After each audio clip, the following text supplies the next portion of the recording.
According to the Oxford Dictionary, resilience is defined as a person's ability to recover from difficulty and a person's toughness mentally. For many years, people have looked at resilience as one of the most important skills any human being could have. How often do we hear the phrase, be a man, toughen up? The importance of resilience has been preached for just as long. The phrase, fall down 7 times, get up 8, can be found in virtually every school, gym, workplace, or any building. And are struggling to push past all our problems? Are we pushing past our solutions and just going deeper and darker issues? Brian Walker, a researcher from Ecology and Society, who studies the trends of the past, quotes, to begin with what it is not, resilience is not always good and desirable. Evil dictatorships, salinized landscapes, and psychotic states in people can be very resilient. Is it too crazy to think that in our quest to work hard, there is such thing as overworking? I personally believe that too much resilience can be harmful because it degrades our mental health, blocks progress and innovation, and prevents people from doing what they love. In the year 2019, roughly 10% of high school kids attempted to commit suicide, according to the American Prevention for Suicide.org. These numbers are up drastically from the past few decades, which has caused many to wonder what is causing this epidemic of depression and anxiety. A Ugandan study from an academic journal who studies trends of humans looked into some of the leading causes of what has caused this spike in this, and it reveals that over 50% of suicide attempts are caused by some stressful situation or traumatic situation that the individual has encountered, according to the Journal of Men. An article by Indian Journal of Health and Wellbeing confirms this and states college has caused up to 20% spike in the depression of students. Many believe that this is due to the rise of schoolwork colleges have been giving, and CNBC, a branch of NBC News that does research, reports that Georgetown has increased its workload, and many of its students battle working and going to school at the same time, which has led many to depression. A report done by Yale Research says that research shows that relaxation can keep your heart healthy, cut stress, reduce muscle tension, improve your brain function and memory, and help you avoid depression, anxiety, and obesity. This report touches on how important relaxation can be and the need to slow down and breathe. Well, obviously no one wants to work more than 8 hours more than 5 days a week, but what happens when you're forced to? More specifically, what happened to the healthcare, mental health during the COVID-19 pandemic when they were forced to work long hours, late nights, and get up in the early morning? A study done by Fang Yin and Zhang-Jun Feng looks into the social expectations of the life of a healthcare worker and how they are stigmatized to be superhuman. The study done concluded that COVID-19 safety protocols for hospital workers negatively affect COVID-19 anxiety among those workers and led to an anxiety of getting infected and influences the workers' efficiency during their work. I find that last line of that very powerful. The idea that working more leads to less results. The terms overworked and resilient seem to blend when talking about the recent pandemic. We also see this in our pop culture too, but sometimes we don't realize it and realize how much stress can affect other things. How many times have we seen a famous singer, rapper, movie star, or any culture icon try to put out so much of their content that they burn themselves out? Pretty often. Mac Miller, Michael Jackson, Prince, Marilyn Monroe, and so many more have outworked themselves and turned to pills, sadly, leading to their death. For this reason, resilience is not helping our mental health, instead hurting it. In a different perspective, resilience can affect us when we set goals and potentially set our sights too high. Many young kids often want to do a very famous job or a very difficult occupation. The parents around them often say, go get it, kid, and support the idea of their job. After all, it is human nature, and kids often dream big as a result of their limited worldview, according to a study done by a children's research organization, International Journal of Children's Spirituality. While I think it's great to have a support system, the idea of having realistic goals is something very important to avoid, which is false hope syndrome. To sum it up, false hope syndrome is a very common mindset that many take, and they waste a lot of time doing an unrealistic goal while destroying relationships and usually ending in frustration and disappointment, according to a business review done by Harvard Business. Secondly, in every field of work across the globe, many go to their work job, hating their job and wasting their life.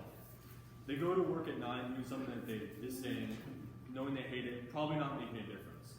How is this normal? How is this healthy? The reason for this, many say that they hate their job, is their boss. And 75% of people consider their boss as the worst part of their job, once again, according to Harvard Business Review. The reason we put up with this stigma is because we have the stigma that we have to put our head down and grind our lives out. This also cuts our innovation in the workplace off. Harvard Business Review brings up the point that how no one is acting on their distaste for their job, the jobs continue to have no appeal to the worker and they're not progressing. According to VUCA.co, a research group, the average 9 to 5 workday puts many at risk for not only mental health issues such as depression, but also physical issues like cancer or heart disease. Why do people not make a change? That's right. The idea that we all have to be resilient and work through our problems. Very similar studies dug into the reasons and stigmas behind this one. One by Nabdar Hashmatab, an Iraqi, and one by Yuki Lin, a Chinese woman, both in research journals. The studies found that in the nursing industry, Iraq students had a much healthier relationship with their work than Chinese, despite both studies seeming to have a similar work environment, except that the stigma in their culture is much different, according to age and mental health. To this, it can be concluded that the culture is the difference in the scenario, and that we need to take a step forward in the changing our environment in the sense of relaxation. I think we as humans have to do a better job of taking care of each other. The government has a certain part in this, and they can do a better job promoting health programs such as therapy for workers. At the end of the day, balancing work and mental health is one of the toughest things any worker can do, but it's something that needs to be researched on and rethought. Finally, too much resilience can be harmful not only mentally but physically. Many times when people have young kids and their kids experience a minor injury, the focus is to get them up and shake it off and be resilient.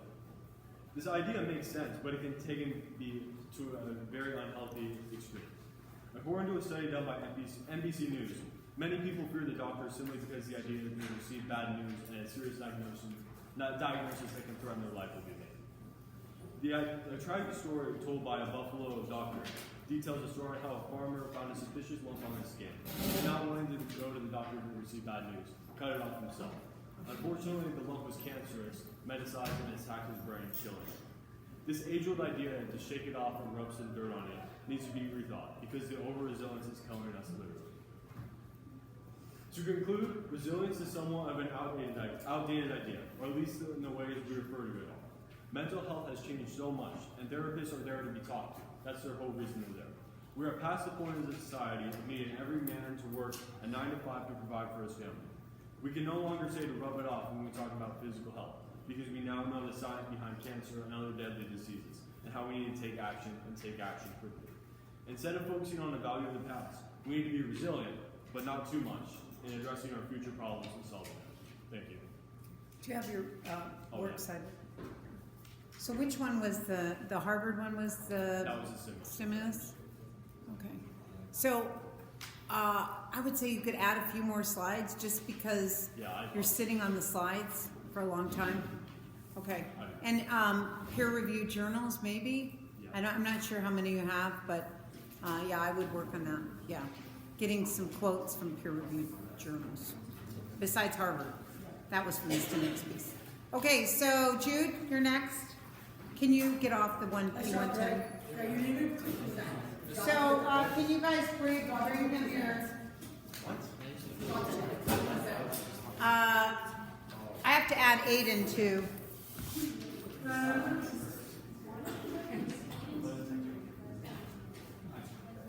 So Dylan, if we don't, I will really try to get you to you today. I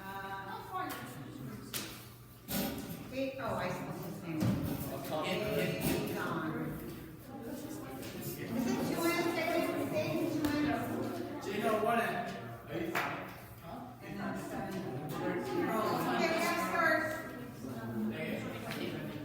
I forgot to pass this around. Can you pass that around?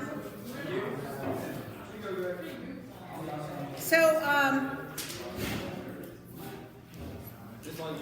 Greg, you were right at 6 minutes. Could you pass that around? And if there's none, just bring it to me. It's fine.